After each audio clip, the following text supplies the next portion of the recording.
Hey everyone, welcome back to the channel.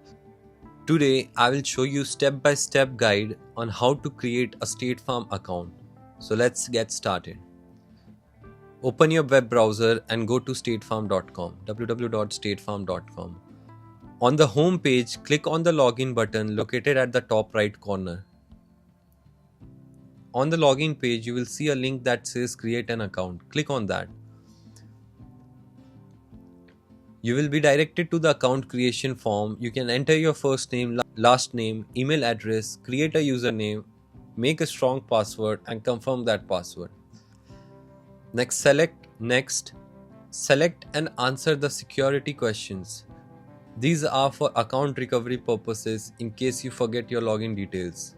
Read the terms and conditions, and if you agree, check the box to accept them. Finally, click on the create account button to complete the process.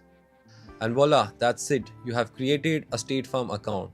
Thanks for watching and don't forget to like and subscribe for more helpful tutorials. If you have any queries, please comment down below and we'll see you in the next video.